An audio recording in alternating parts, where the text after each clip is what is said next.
Hello everyone, આપણે પ્રકરણ 4 એમાં આપણે બેન્કિંગ અંગેની નીતિ અને નાણાકીય નીતિઓનો અભ્યાસ કરીએ છીએ. હવે આપણે આ પ્રકરણના અંત તરફ આગળ વધી રહ્યા છીએ. આગળનું બધું જ તમે નોટમાં લખી લીધેલું હશે, વ્યવસ્થિત અભ્યાસ કરી લીધો હશે. હવે આપણે એના અંતિમ તબક્કામાં પહોંચ્યા છીએ, ત્યારે આપણે નાણાકીય નીતિ અંગેની ચર્ચા કરવાની છે કે અર્થતંત્રમાં કેવા પ્રકારની નાણાકીય નીતિ પ્રવર્તમાન છે. તો જ્યારે અર્થતંત્રના સંદર્ભમાં વાત કરીએ ત્યારે અર્થતંત્રમાં નાણાંની માંગ અને નાણાંના પુરવઠાનું સંચાલન અને નિયંત્રણ કરવા અંગેની નીતિ એટલે નાણાકીય નીતિ.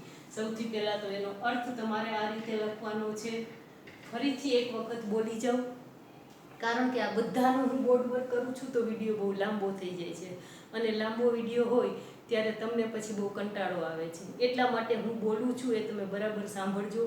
અર્થતંત્રમાં નાણાંની માંગ અને નાણાંના પુરવઠાનું સંચાલન અને નિયંત્રણ કરવા અંગેની નીતિ એટલે નાણાકીય નીતિ. અને આ નાણાંની માંગ અને નાણાંના પુરવઠાનું જ્યારે સંચાલન થાય ત્યારે અર્થતંત્રમાં સ્થિરતા આવે. એટલે કે આ નાણાકીય નીતિને સ્થિરતા લાવવા માટેની નીતિ તરીકે પણ ઓળખવામાં આવે છે. એને સ્ટેબિલાઇઝેશન પોલિસી, ઇંગ્લિશમાં એમ પણ કહેવાય સ્ટેબિલાઇઝેશન પોલિસી. કારણ કે માંગ અને પુરવઠાનું નિયંત્રણ કરીને અર્થતંત્રમાં આર્થિક સ્થિરતા લાવવાનું કામ કઈ રીતે કરવું એ નાણાકીય નીતિ શીખવે છે. એટલા માટે નાણાકીય નીતિનો ઉપયોગ શરૂઆતમાં તો નાણાંનું પ્રમાણ, નાણાંનું મૂલ્ય અને એનું સ્વરૂપ આ બધાનું નિયંત્રણ રાખવા માટે થતો હતો. પરંતુ હાલમાં આ નાણાકીય નીતિનો સૌથી વધારે ઉપયોગ થતો હોય તો એ શાખ સર્જનની પ્રક્રિયા માટે. મેં તમને શાખ સર્જનની આખી પ્રક્રિયા સમજાવેલી છે. તો એ શાખ સર્જનના નિયંત્રણ માટે નાણાકીય નીતિનો સૌથી વધારે હાલમાં ઉપયોગ થાય છે. નાણાકીય નીતિને લગતી સૈદ્ધાંતિક વ્યાખ્યાઓ આપેલી છે, અને એ હું તમે પછી ટેક્સ્ટબુકમાં જોઈ લેજો. એમાં લખેલી હશે. નાણાકીય નીતિનો અર્થ પણ તમારે લખવાનો છે, અને એની જે સૈદ્ધાંતિક વ્યાખ્યાઓ છે એ તમારે ખાલી વાંચી લેવાની છે. અત્યારે હું બરાબર સમજાવું છું એ સમજી લેજો. તો સૈદ્ધાંતિક વ્યાખ્યાઓમાં નાણાકીય સત્તા દ્વારા લેવાયેલા એવા સભાન પગલાં કે જે નાણાંના જથ્થા, ઉપલબ્ધિ અને નાણાંના ખર્ચમાં પરિવર્તન લાવે છે. આ નાણાકીય નીતિ અંગેની સૈદ્ધાંતિક 2-3 વ્યાખ્યાઓ તમારી ટેક્સ્ટબુકમાં આપેલી છે. બીજી વસ્તુ છે સામાન્ય આર્થિક નીતિના હેતુઓ સિદ્ધ કરવા માટે. સામાન્ય આર્થિક નીતિના હેતુઓ સિદ્ધ કરવા માટે સર્વોચ્ચ બેંકના હસ્તક નાણાંના પુરવઠાને અંકુશિત કરવાના સાધનો સોંપતી નીતિ એટલે પણ નાણાકીય નીતિ. અને ત્રીજી વસ્તુ સાદા શબ્દોમાં એકદમ કીધેલી છે, તો કે દેશમાં આર્થિક વિકાસની પ્રક્રિયાને ધ્યાનમાં રાખીને પ્રજાનું હિત જાળવીને, જો શરૂઆતથી જ વાત છે, જ્યારે આરબીઆઈની વાતની શરૂઆત કરી ત્યારે જ કે મધ્યસ્થ બેંક છે એ પ્રજાનું હિત અને હકનું રક્ષણ કરે છે. એટલે સાવ સામાન્ય શબ્દોમાં કહીએ તો દેશના આર્થિક વિકાસની પ્રક્રિયાને ધ્યાનમાં રાખીને પ્રજાનું હિત જાળવીને આર્થિક સ્થિરતા માટે સર્વોચ્ચ બેંક દ્વારા નાણાંના પુરવઠાને અંકુશિત કરવા અંગેની નીતિ એટલે નાણાકીય નીતિ. તો એનો સામાન્ય અર્થ આપણે જોયો તો એમાં એ જ વસ્તુ હતું કે નાણાંની માંગ અને નાણાંના પુરવઠાનું સંચાલન અને નિયંત્રણ. જો આ માંગ અને પુરવઠાનું સંચાલન અને નિયંત્રણ થાય તો દેશમાં સ્થિરતા લાવી શકાય. એટલે જ આને સ્ટેબિલાઇઝેશન પોલિસી પણ કહેવાય છે, સ્થિરતા લાવવા અંગેની નીતિ.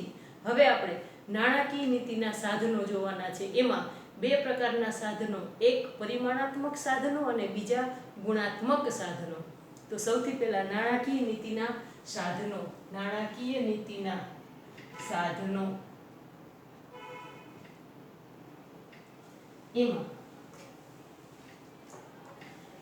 એ પરિમાણાત્મક સાધનો.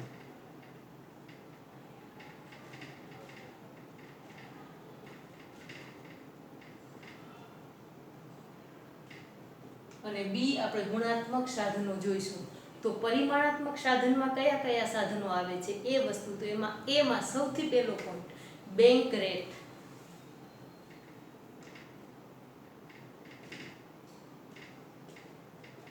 અર્થતંત્રમાં નાણાંના પુરવઠાનું અને નાણાંના માંગનું જે નિયંત્રણ કરવામાં આવે છે એમાં નાણાકીય નીતિ, એમાં પરિમાણાત્મક સાધનોમાં સૌથી પહેલું પગલું જો આરબીઆઈ કે મધ્યસ્થ બેંક લેતી હોય તો એ બેંક રેટ દ્વારા લેતી હોય છે. સૌથી પહેલાં તો બેંક રેટ શું છે? તો કે આરબીઆઈ એટલે કે રિઝર્વ બેંક ઓફ ઇન્ડિયા વેપારી બેંકને લાંબા ગાળાનું ધિરાણ જે વ્યાજના દરે આપે તેને બેંક રેટ કહેવાય. શબ્દસહ 1 માર્કની વ્યાખ્યા પૂછાય, તમારે નોટમાં લખવાની છે. સૌથી પહેલા તો બેંક રેટ કોને કહેવાય એનો અર્થ. આરબીઆઈ કોને આપે છે? વેપારી બેંકને. કેટલા સમયનું? લાંબા ગાળાનું. આ 3 વસ્તુ યાદ રાખવાનું છે. RBI reserve bank of India વેપારી બેંકને લાંબા ગાળાનું ધિરાણ જે વ્યાજના દરે આપે તેને બેંક રેટ કહેવામાં આવે છે. અહીંયા પહેલો મુદ્દો તમારે એનો અર્થ લખવાનો છે. ધિરાણ લાંબા ગાળા માટેનું છે એ શબ્દભેદ યાદ રાખજો, કારણ કે હવે પછી ફરી પાછું એની જ નજીકની વ્યાખ્યા તમારે ભણવાની છે. એટલા માટે આરબીઆઈ વેપારી બેંકને લાંબા ગાળા માટે જે દરે ધિરાણ આપે છે એને બેંક રેટ કહેવામાં આવે છે. બેંક રેટ ખાસ કરીને આરબીઆઈ નિયંત્રણમાં રાખતા હોય છે. તો કે અર્થતંત્રની જુદી જુદી પરિસ્થિતિના સંદર્ભમાં બેંક રેટમાં એ વધારો કે ઘટાડો કરે છે. જો અર્થતંત્રમાં ફુગાવો હોય છે તો એવા સંદર્ભમાં આરબીઆઈ શું કરશે? તો કે બેંક રેટ વધારી દેશે. કારણ કે બેંક રેટ વધારશે એટલે લોકો ઊંચા વ્યાજના દરે પૈસા બહુ વાપરશે નહીં અને એટલા માટે અર્થતંત્રમાં નાણાંની તંગી આવશે. પરંતુ મંદીનો માહોલ હશે તો બેંક રેટ ઘટાડી દેશે, જેથી વધારે લોકો ઓછા સસ્તા દરે વ્યાજે, ઓછા વ્યાજે જ્યારે લોન મળતી હોય તો લોકો વધારે વાપરે, વધારે રોકાણ કરે તો અર્થતંત્રમાં પૈસા ઠલવાય. આમ આ જે બેંક રેટની નીતિ છે એમાં આરબીઆઈ દ્વારા સસ્તા નાણાંની નીતિ અને મોંઘા નાણાંની નીતિ. સસ્તા નાણાંની નીતિ કોને કહેવાય? તો કે વ્યાજના દર ઘટાડી દેશે અને લોકોને સસ્તું નાણું મળશે, જેથી વધારે ને વધારે વાપરશે તો મંદીનું અર્થતંત્ર બહાર આવશે મંદીમાંથી. અને જ્યારે ફુગાવો હોય, ખૂબ ભાવ વધારો હોય, આવા સંજોગોમાં અર્થતંત્રમાં નાણાંનો પુરવઠો વધી ગયો હોય તો આવા સંજોગોમાં આરબીઆઈ દ્વારા મોંઘા નાણાંની નીતિ અપનાવવામાં આવે. આ બે કન્સેપ્ટ પણ ક્લિયર થવા જોઈએ. સસ્તા નાણાંની નીતિ શું છે અને મોંઘા નાણાંની નીતિ શું છે? તો મોંઘા નાણાંની નીતિમાં બેંક દર ઊંચો જાય છે અને બેંક દર ઊંચો જાય છે એટલે નાણું મોંઘું થશે અને એટલે લોકો મોંઘું નાણું બેંક પાસેથી બહુ લેશે નહીં અને એટલે ધીમે ધીમે અર્થતંત્રમાં નાણાંનો પુરવઠો કંટ્રોલમાં આવશે. આમ કામ શું છે નાણાકીય નીતિનું? નાણાંની માંગ અને નાણાંના પુરવઠાનું સંચાલન કરવાનું અને અર્થતંત્રમાં સ્થિરતા લાવવાનું. તો આ સ્થિરતા લાવવા માટે કેવા સંજોગો છે? ફુગાવાના સંજોગોમાં મોંઘા નાણાંની નીતિ અને મંદીના સંજોગોમાં સસ્તા નાણાંની નીતિ અપનાવે છે. હવે બેંક રેટની વાત આવે છે ત્યારે એક કોષ્ટક તમારી ટેક્સ્ટબુકમાં પણ આપેલું છે કે ભાઈ જુદા જુદા વર્ષમાં કયા કયા બેંક રેટ છે. તો કે 1953માં 3.5% હતું, 81માં 10%, 91માં 12%, 2016માં 7%. આ તમારી ટેક્સ્ટબુકમાં નથી પણ હાલમાં 2020માં, કારણ કે એ તમે છાપું વાંચતા હો તો તમને મળતા જ રહેશે. બેંક દરમાં, રેપો રેટમાં, રિવર્સ રેપો રેટમાં જે ફેરફાર થાય છે તે. તો હાલમાં બેંક રેટ 5.40% છે. એટલે આ ટેક્સ્ટબુકનો વાત નથી, આ તમારી જાણ માટે છે કે હાલમાં ટેક્સ્ટબુકમાં અહીં સુધીના આંકડા જ છે. તો સૌથી પહેલું કામ પરિમાણાત્મક સાધન તરીકે બેંક રેટ. હવે બીજું છે રેપો રેટ અને reverse repo rate. Repo rate અને રિવર્સ રેપો રેટ. જો બેંક રેટમાં આપણે કેટલી વસ્તુ ક્લિયર કરી, પહેલા તેનો અર્થ તમારે ટેક્સ્ટબુકમાં લખવાનો છે, પછી સસ્તા નાણાંની નીતિ ક્યારે થાય અને મોંઘા નાણાંની નીતિ ક્યારે અપનાવે, આ બે વસ્તુ તમારે એમાં લખવાની છે. હવે રેપો રેટ કોને કહેવાય અને રિવર્સ રેપો રેટ કોને કહેવાય એટલે પહેલા તો તમારે એ બંનેનો અર્થ તમારી ટેક્સ્ટબુકમાં લખી લેવાનો છે કે રેપો રેટ એટલે શું અને રિવર્સ રેપો રેટ એટલે શું. આરબીઆઈ વેપારી બેંકને ટૂંકા ગાળા માટે જે વ્યાજના દરે ધિરાણ આપે એ રેપો રેટ છે. જો અહીંયા શું હતું? બેયનો અર્થ સરખો છે. અહીંયા આવ્યું હતું લાંબા ગાળા માટે અને અહીંયા છે રેપો રેટમાં ટૂંકા ગાળા માટે. આ ભેદ ખાસ યાદ રાખવાનો છે. આરબીઆઈ વેપારી બેંકને લાંબા ગાળા માટે જે વ્યાજના દરે ધિરાણ આપે એને બેંક રેટ કહેવાય અને આરબીઆઈ વેપારી બેંકને ટૂંકા ગાળા માટે જે વ્યાજના દરે ધિરાણ આપે છે એને રેપો રેટ કહેવાય. લાંબો ગાળો અને ટૂંકો ગાળો બે જ શબ્દ ભેદ છે એટલે બેયમાં શબ્દશઃ વ્યાખ્યા સરખી છે. અહીંયા આવશે લાંબા ગાળા માટે અને રેપો રેટમાં આવશે ટૂંકા ગાળા માટે. એટલે એ ટૂંકો ગાળો એટલે કેટલો ગાળો? તો કે 1 દિવસ હોય, 7 દિવસ હોય કે 15 દિવસ માટે. અહીંયા ટૂંકા ગાળામાં 1, 7 કે 15 દિવસ માટે. આટલા ટૂંકા ગાળા માટે જ્યારે આરબીઆઈ વેપારી બેંકને જે દરે ધિરાણ આપે છે એને રેપો રેટ કહેવામાં આવે છે. અહીંયા તમારે જે જોવાનું છે આરબીઆઈ વેપારી બેંકને, વેપારી બેંક આરબીઆઈને એ જ રીતે જોવાનું છે. એટલે હવે આરબીઆઈ પાસેથી, કારણ કે આ નાણાકીય નીતિ આરબીઆઈ નક્કી કરે છે અને એની હેઠળમાં આવતી વેપારી બેંકો પાસે અમલ કરાવે છે, એટલા માટે અહીંયા પ્રજા વચ્ચે નહીં આવે. માત્ર આરબીઆઈ અને વેપારી બેંક એકબીજા પાસેથી નાણાકીય વહીવટ કેમ કરે છે એ શીખવાનું છે. એટલે આ ક્લિયર થઈ ગયું. બેંક રેટ લાંબા ગાળા અને રેપો રેટ ટૂંકા ગાળા માટે. ટૂંકા ગાળામાં 1 દિવસ, 7 દિવસ કે 15 દિવસ માટે જ આરબીઆઈ વેપારી બેંકને જે દરે ધિરાણ આપે છે એ રેપો રેટ છે. હવે આવે છે રિવર્સ રેપો રેટ. તો રિવર્સ રેપો રેટ કોને કહેશું? અત્યાર સુધી બાપ પાસે દીકરા માંગતા હતા. આરબીઆઈ તો બાપ કહેવાય ને, અને વેપારી બેંકો એનું સંતાન છે.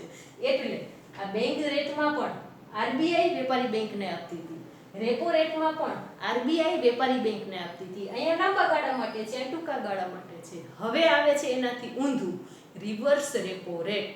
અને એ રિવર્સ રેપો રેટની વાત આવશે ત્યારે આરબીઆઈ વેપારી બેંક, જો ખાસ યાદ રાખવાનું છે, હવે આરબીઆઈ વેપારી બેંક પાસેથી લેશે નહીં, પણ વેપારી બેંક આરબીઆઈને ટૂંકા ગાળા માટે જે દરે ધિરાણ આપશે. હવે પેલું નામ આવશે વેપારી બેંકનું. હવે બાપ પાસે પૈસા ખલાસ થઈ ગયા છે અથવા તો આર્થિક જરૂરિયાત ઊભી થઈ છે અને પોતાના દીકરા પાસેથી માંગે છે, એટલે વેપારી બેંક આરબીઆઈને ટૂંકા ગાળા માટે, અહીંયા બંનેમાં ગાળો યાદ રાખવાનો છે ટૂંકો. આરબીઆઈ પાસે પૈસા ખલાસ થાય, મેં આગલા વિડીયોમાં કીધું હતું કે આરબીઆઈ પાસે પૈસા ના હોય તો એ ક્યાંથી લેવા જાય. એટલે આરબીઆઈ પાસે ટૂંકી જરૂરિયાત માટે કદાચ પૈસા ના હોય તો વેપારી બેંક પાસેથી પૈસા માંગે છે અને એને કહેવાય ટૂંકા ગાળા માટે આરબીઆઈ વેપારી બેંક આરબીઆઈને જે દરે ધિરાણ આપે છે ટૂંકા ગાળા માટે એને રિવર્સ રેપો રેટ કહેવાય. મોટે ભાગે આરબીઆઈ વેપારી બેંકને આપતી હોય છે, પરંતુ અમુક નાણાકીય નીતિના સાધનોનો ઉપયોગ આરબીઆઈ એવી રીતે કરે છે કે અર્થતંત્રમાં નાણાંનું એને સંચાલન કરવું છે. દાખલા તરીકે આરબીઆઈ એવું ઈચ્છે કે ભાઈ વેપારી બેંકો લોકોને ધિરાણ ઓછું કરે.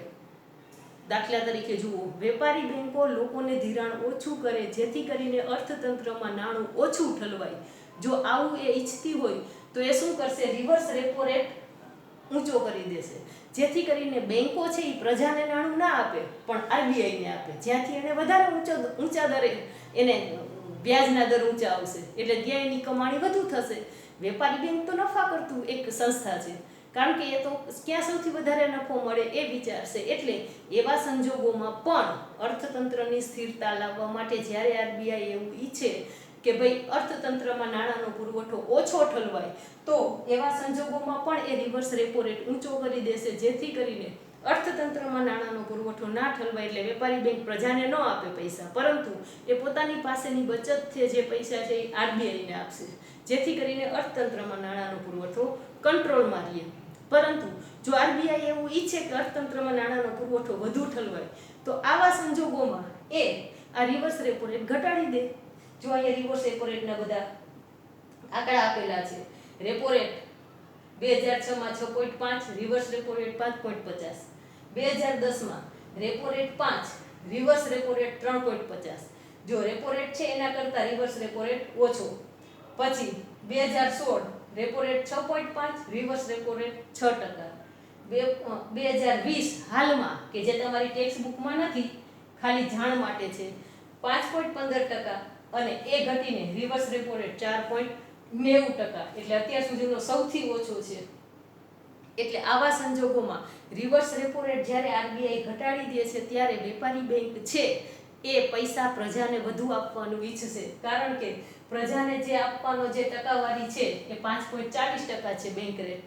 તો અહીંયા એને ઓછી આવક મળશે, અહીંયા વધુ. એટલે આ એક નાણાકીય નીતિ છે કે જેથી કરીને વેપારી બેંકો વધુને વધુ પૈસા, મંદીનો માહોલ અત્યારે કોરોનાને લઈને કેટલો બધો મંદીનો માહોલ ઊભો થયો છે, તો મંદીના માહોલમાંથી અર્થતંત્રને બહાર લાવવા માટે લોકોમાં નાણું ઠલવાવું જરૂરી છે. એટલે અત્યાર સુધીના જો વ્યાજના દર પણ ઓછા કરી દીધા છે બેંકે, એટલે ઓછા વ્યાજના દરે વધારે લોકો નાણું લે અને વધારે વાપરે તો મંદીમાંથી આખું અર્થતંત્ર બહાર આવે. એટલે રેપો રેટ અને રિવર્સ રેપો રેટ ખાસ યાદ રાખો. વેપારી બેંક આરબીઆઈને અને રિવર્સ રેપો રેટની બીજી પણ એક વ્યાખ્યા છે, પણ પહેલી જે આપી એ બહુ સહેલી અને સરળ છે.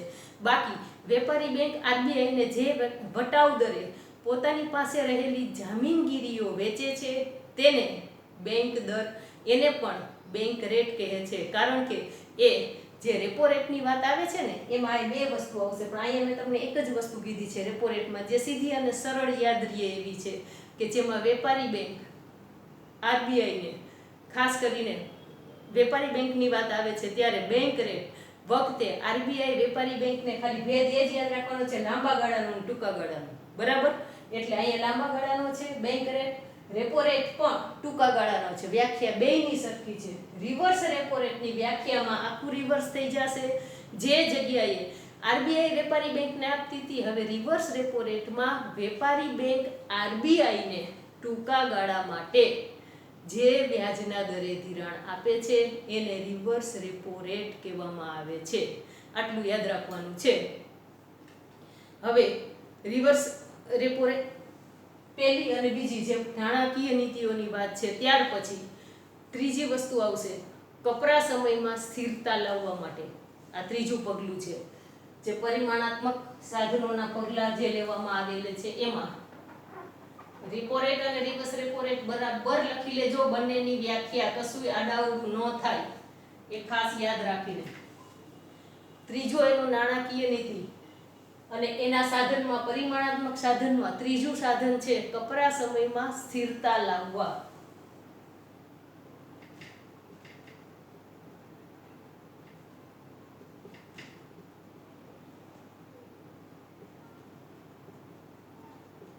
પરિમાણાત્મક સાધનનો ઉપયોગ કઈ રીતે કરે છે? તો કે કપરા સમયમાં સ્થિરતા લાવવા માટે કટોકટીનો સમય, જુદી જુદી બેંકોમાં ઘણી બધી વખત કટોકટીનો સમય આવતો હોય છે અને કટોકટીના સમયમાં વેપારી બેંક છે એ આરબીઆઈ પાસે જામીન, સરકારી જામીનગીરીઓ, જેને સરકારી બોન્ડ પણ કહેવાય, કે જેની આરબીઆઈ પાસેથી મૂકીને ધિરાણ લે છે. જ્યારે એની પાસે કટોકટીનો સમય આવે છે, જ્યારે એની પાસે પૈસા ઘટે છે, આવા સંજોગોમાં કટોકટીના સમયમાં, ખાસ કપરા સમયમાં સ્થિરતા લાવવા માટે શું કામ કરે છે? તો કે કટોકટીના સમયમાં વેપારી બેંક આરબીઆઈ પાસે સરકારી જામીનગીરીઓ મૂકીને ધિરાણ લે છે અને આવું ધિરાણ જ્યારે એને, આમે વેપારી બેંકો તો કટોકટી આવશે ત્યારે કોની પાસે જશે? એ તો જે સર્વોચ્ચ બેંક છે એની પાસે જ જશે. એટલે કપરા સમયમાં ખાસ કરીને એને મદદરૂપ કરે છે, સહાયરૂપ થાય છે. આપણે આગળ પણ જોઈ ગયા છીએ આરબીઆઈ કઈ રીતે કાર્ય કરે છે. તો એના કાર્યોમાં પણ હતું ને કે વેપારી બેંકના સંકટ સમયની સાંકળ તરીકેનું કાર્ય છે. તો એ ધિરાણ લે છે, પરંતુ આવા સમયે જ્યારે સરકારી જામીનગીરીઓ મૂકીને ધિરાણ લે છે ત્યારે એ જે ધિરાણ લેવાનો દર છે ને એ રેપો રેટ કરતાં થોડો ઊંચો હોય છે. રેપો રેટમાં જે દર હોય એના કરતાં કપરા સમયમાં તાત્કાલિક એને જરૂરિયાત ઊભી થાય છે અને તાત્કાલિક કોઈ પાસે પૈસા માંગવા જાઓ તો સ્વાભાવિક છે કે ઊંચા દરે આપણને મળે.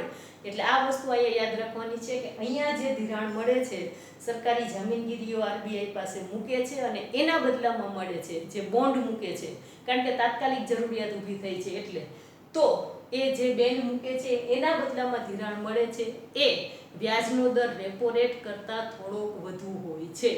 ત્યાર પછી ચોથી બાબત, રોકડ અનામતના પ્રમાણમાં ફેરફાર.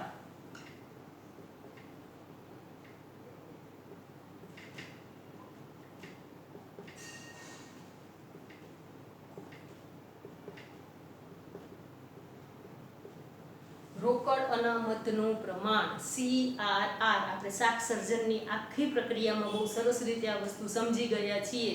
કેશ રિઝર્વ રેટિયો, જેને CRR ના ટૂંકા ફોર્મથી ઓળખવામાં આવે છે. તો આ રોકડ અનામતનું પ્રમાણ, હાલમાં રોકડ અનામતનું પ્રમાણ કેટલું છે? તો શરૂઆતમાં રોકડ અનામતનું પ્રમાણ પહેલા એ જોઈએ કે શરૂઆતમાં રોકડ અનામતનું પ્રમાણ શું હતું? તો કે ચાલુ થાપણ હોય બેંકમાં, ચાલુ ખાતામાં જે થાપણો હોય છે ટોટલ એના 5%, અને લાંબા ગાળાની થાપણ હોય તો એના 2% રોકડ અનામતનું પ્રમાણ રાખવું. આવો પહેલાના સમયમાં નિયમ હતો. પરંતુ 1962 પછી આ નિયમમાં ફેરફાર થયો અને 1962 પછી એ નક્કી થયું કે ભાઈ રોકડ અનામતનું પ્રમાણ કેટલું છે? તો કે કુલ થાપણના 3 થી 15%. એટલે હાલમાં રોકડ અનામતનું પ્રમાણ કેટલું હોય? કુલ થાપણના 3 થી 15%. 3% થી 15%. મેં આગળ પણ જ્યારે આપણે શાક સર્જન શીખ્યા ત્યારે પણ આ તમને સમજાવ્યું હતું કે ભાઈ કુલ થાપણના 3 થી 15% રોકડ અનામતનું પ્રમાણ રાખવામાં આવે છે.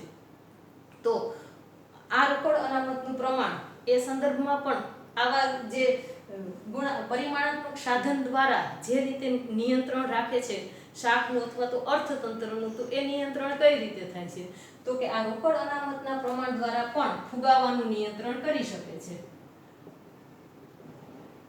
ફુગાવાનું નિયંત્રણ કેમ થાય? તો અર્થતંત્રમાં ફુગાવો હોય તો રોકડ અનામતનું પ્રમાણ 15% જેટલું સૌથી ઊંચું રાખી દેશે, જેથી કરીને અર્થતંત્રમાં ધિરાણ ઓછું થાય, નાણાંનો પુરવઠો ઓછો ઠલવાય. અને જો મંદીનો માહોલ હશે તો રોકડ અનામતનું પ્રમાણ ઘટાડીને 3% જેટલું કરી દેશે. તો સસ્તી લોન થશે તો લોકો વધારે ને વધારે નાણું અર્થતંત્રમાં ઠલવાશે. એટલે રોકડ અનામતના પ્રમાણ દ્વારા પણ ફુગાવાનું નિયંત્રણ કરી શકાય છે. ત્યાર પછી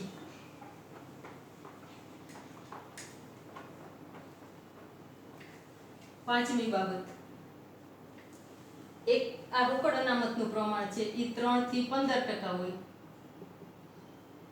એ યાદ રાખવાનું છે. ત્યાર પછી રોકડ અનામત સિવાય પણ કાયદા માન્ય પ્રવાહિતતાનું પ્રમાણ,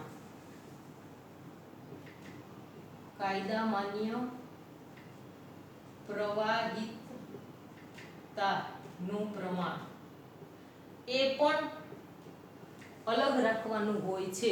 જેટલી થાપણ જમા થાય છે એમાંથી 3 થી 15% CRR જુદું પાડવાનું છે, અને પછી એમાંથી અમુક ટકા SLR, જેને સ્ટેટ્યુટરી લિક્વિડિટી રેટિયો કહેવામાં આવે છે, જે SLR ના શોર્ટ ફોર્મથી ઓળખવામાં આવે છે. તો આ SLR નું પ્રમાણ શું છે? તો કે કુલ થાપણના, જેટલી થાપણ બેંકમાં જમા થઈ હોય તો એની કુલ થાપણના 25% જેટલા મૂલ્યનું નકદ, એટલે રોકડ રકમ અથવા તો સોનું અથવા તો જે સરકારી બોન્ડ, જેને જામીનગીરી કહીએ છીએ, એ રાખવી ફરજિયાત હોય છે દરેક બેંકે. એટલે આ SLR નું પ્રમાણ કાં તો જેટલી થાપણ છે એનું કેટલું 25% એ નકદના રૂપમાં હોય, અથવા તો સોનાના રૂપમાં હોય, અથવા તો જામીનગીરીના રૂપમાં હોય. પણ દરેક બેંકે 3 થી 15% CRR અને 25% જે થાપણો છે એનું SLR પોતાની પાસે રાખવું જોઈએ. અને જો SLR વધુ પ્રમાણમાં SLR રાખશે તો પ્રજાને ધિરાણ ઓછું થશે, તો અર્થતંત્રમાં નાણું ઓછું ઠલવાશે. અને જો SLR વધારે પ્રમાણમાં રાખશે તો ધિરાણ ઓછું થાય અને SLR આ 25% કરતાં 10% કરી નાખે, 5% કરી નાખે, તો SLR નું પ્રમાણ જેમ જેમ ઓછું એમ ધિરાણ વધુ થશે. SLR નું પ્રમાણ જેમ વધુ એમ ધિરાણ ઓછું. એટલે આ પણ ખાસ કરીને અર્થતંત્રમાં સંતુલન લાવવા માટે, માંગ પુરવઠાના સંદર્ભમાં સ્થિરતા લાવવા માટે આ નીતિનો ઉપયોગ કરવામાં આવે છે. એટલે SLR માં વધઘટ RBI દ્વારા કરવામાં આવે છે. ત્યાર પછી આવે છે ખુલ્લા બજારના કાર્યો. છઠ્ઠું, ખુલ્લા બજારના કાર્યો. તો આ સરકારી જામીનગીરીઓનું ખુલ્લા બજારમાં ખરીદી અને વેચાણના કાર્યો કરવાના, અને એ રીતે અર્થતંત્રમાં નાણાંના પુરવઠાને નિયંત્રણમાં રાખવાનું કાર્ય છે. તો કે RBI સરકારની જામીનગીરીઓ જ્યારે ખરીદે છે તો અર્થતંત્રમાં નાણાંનો પુરવઠો વધે છે. સ્વાભાવિક છે. RBI છે એ કોઈ પણ વસ્તુ આ છે જામીનગીરી ની ખરીદી કરે બજારમાંથી, ખુલ્લા બજારમાંથી એટલે અર્થતંત્રમાંથી. જ્યારે આરબીઆઈ જુદા જુદા સરકારી બોન્ડ છે, જામીનગીરી જુદી જુદી બેંકો પાસે, વ્યક્તિઓ પાસે, એની પાસેથી ખરીદશે તો એના બદલામાં આરબીઆઈ એને પૈસા આપશે. એટલે અર્થતંત્રમાં નાણાંનો પુરવઠો ઠલવાશે, તો નાણાંનો પુરવઠો વધશે. અને જો આરબીઆઈ જામીનગીરીઓનું વેચાણ કરે, પોતાની પાસે જે સરકારી જામીનગીરી પડી છે એનું જો ખુલ્લા બજારમાં વેચાણ કરશે તો લોકો એ જામીનગીરીઓ ખરીદશે, એ બોન્ડ ખરીદશે, એટલે લોકોના નાણાં છે એ આરબીઆઈ પાસે આવી જશે. એટલે અર્થતંત્રમાં નાણાંનું પ્રમાણ ઘટશે, એટલે નાણાંનો પુરવઠો અહીંયા ઘટશે. એટલે અર્થતંત્રમાં નાણાંના પુરવઠાનો વધારો કરવો કે ઘટાડો કરવો, આ નિયંત્રણ નાણાંના પુરવઠાને સંતુલનમાં રાખવા માટે આ સાધનનો ઉપયોગ કરે. ખુલ્લા બજારમાં સરકારી જામીનગીરીઓનું ખરીદ અને વેચાણ કરે છે. ત્યાર પછી 7મો મુદ્દો આવે છે સ્ટરીલાઇઝેશનની નીતિ.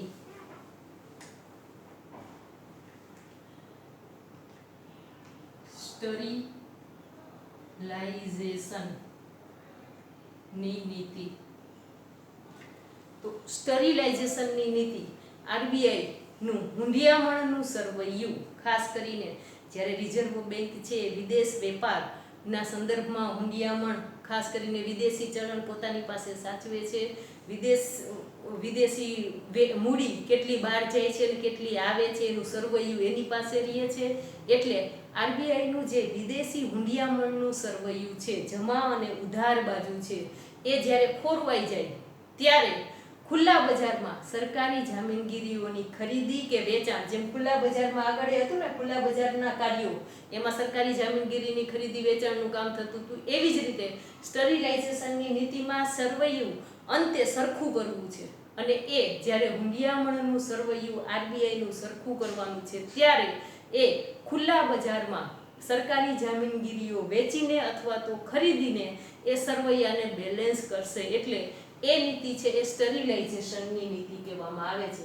એટલે નાણાકીય નીતિના સાધનોમાં પરિમાણાત્મક સાધનો 7 છે એ આપણે આખા ડિટેલમાં ભણી ગયા છીએ. હવે આપણે એના ગુણાત્મક સાધનો જોઈએ.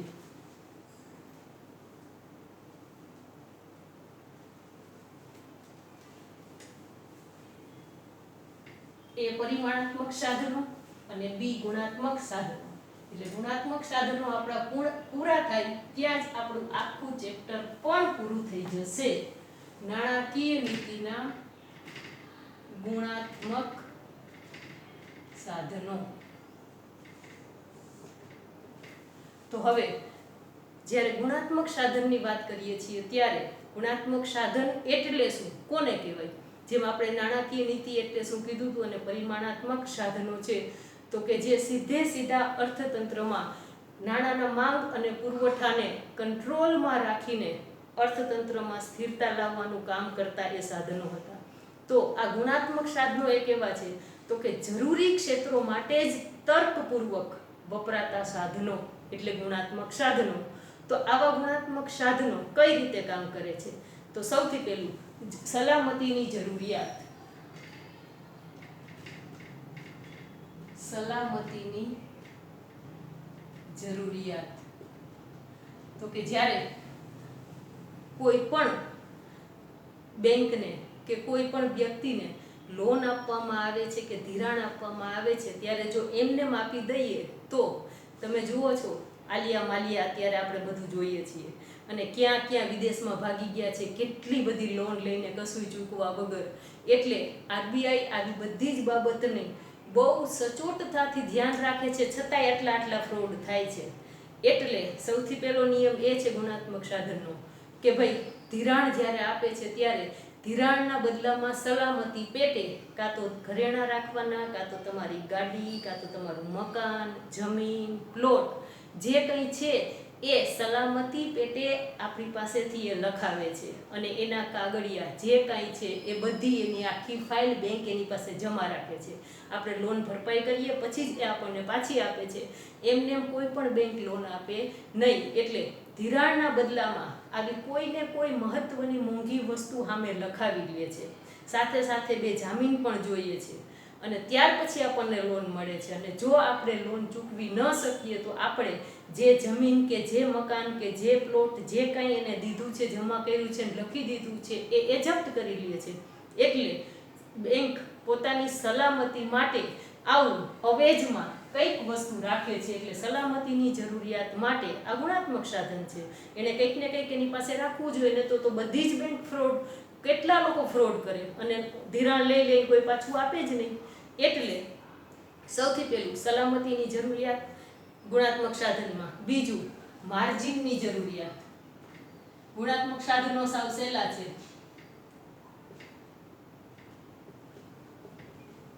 શા માટે માર્જિનની જરૂરિયાત ઊભી થાય છે? તો કે તમે કોઈ પણ બેંકમાં લોન માંગવા જાઓ છો ત્યારે તમારી માંગેલી લોનના અમુક ટકા જ એ તમને લોન આપે છે. તો કે કેટલા ટકા આપે છે? તો કે તમે સલામતી પેટે તમે જમીન રાખી છે, મકાન રાખ્યું છે, કાર રાખી છે, તમે જેના કાગળ ત્યાં જમા કરાવો છો એના અમુક ટકા આપે છે. એટલે બાય ચાન્સ તમે જો લોન ભરપાઈ ન કરી શકો તો તમે જે સલામતી પેટે જે રાખ્યું છે એને વેચીને પણ પૈસા વસૂલ કરી શકાય. એટલા માટે એક માર્જિન રાખે છે કે ભાઈ તમારે જેટલી લોન જોઈએ છે એટલી બધી નથી મળતી, પરંતુ તમે માગો છો એના અમુક ટકા તમને લોન મળે છે. અને એ કેટલા મળે છે? તો કે તમે સલામતી પેટે કેટલું ત્યાં જમા કરો છો એના અમુક ટકા તમને લોન મળે છે. સલામતી પેટે જે રાખ્યું છે એટલી રકમ જેટલી પણ લોન નહીં, એના કરતાં ઓછી રકમની લોન આપે છે. એટલે માર્જિનની જરૂરિયાત. ત્યાર પછી આ માર્જિનની બાબતમાં પણ આરબીઆઈ જુદા જુદા દરો રાખવાની ભલામણ કરે છે કે ભાઈ જુદી જુદી જે કંઈ વ્યક્તિ કે જુદા જુદા વર્ગ છે એના માટે જુદું જુદું માર્જિન હોવું જોઈએ. ત્યાર પછી ધિરાણની ટોચ મર્યાદા.